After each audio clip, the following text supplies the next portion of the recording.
regional biomechanical exam for the upper quadrant.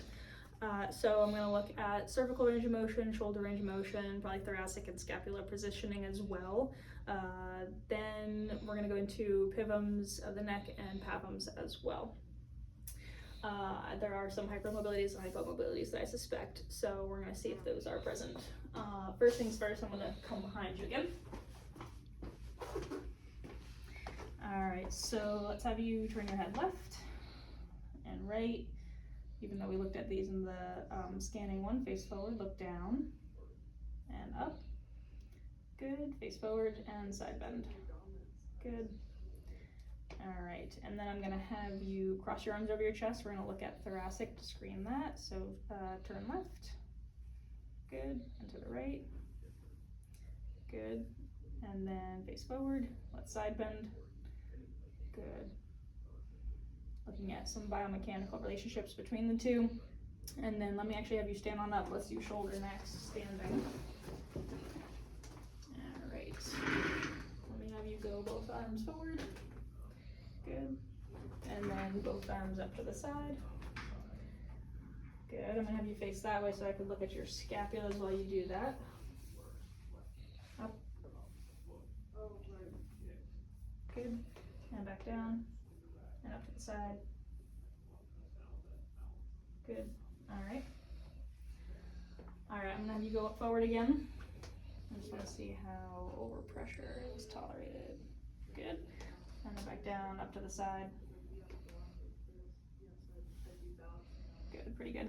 Alright, and then I'm gonna have you take your right arm, we're gonna reach it behind. Good. And then, hang on. Good. Good, and then reach it behind your head. Good, and then left arm. Good, and then right arm, behind the head. Good. How did all of that feel? Good. Okay. Let's have you lay down on your back. Alright, so for pivums, and then you come over. You want to come around this side? Mm-hmm.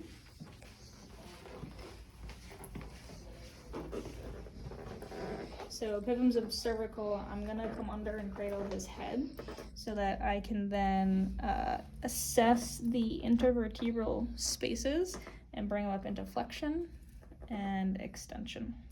All right, so I'm gonna try to get on those. We'll try to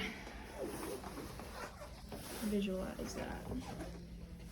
Slide up a little bit more towards me. Good. Alrighty. So I got his muscle bulk over here, sliding over. There's his spinous processes. I'm gonna start down at C7, between 7, T1, and C7 and C7 and C6. And we'll bring up. And I'll slide up a segment. And 5. Well, something there. 4. 3. And 2, 1. 1 doesn't have 1, so now I'll go into extension for that. Feeling okay so far? Yep.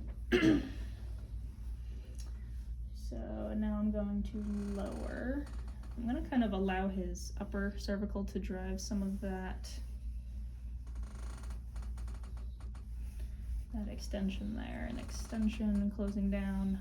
Spinous processes are coming together. A little something at 5 and 2. So, all right, so that's flexion extension for the pivums. Let's see how passive rotation feels and looks.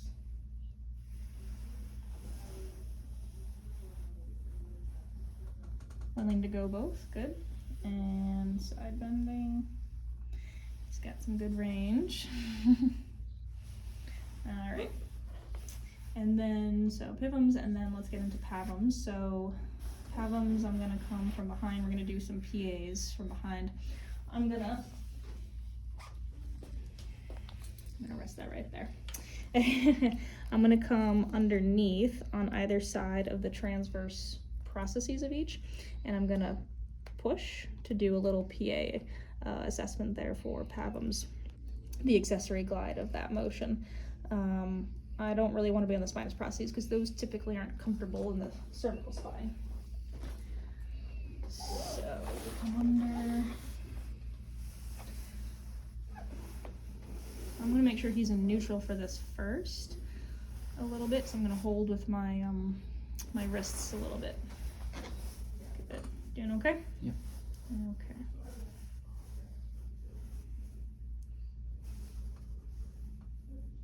I'm just using my side of my fingers here to come up, and little feels okay for the most part. Going back down, working my way to feel again.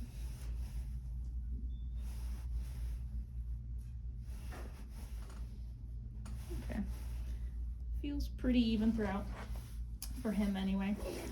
I suspect the patient though, for the case, has some hypermobility at C6.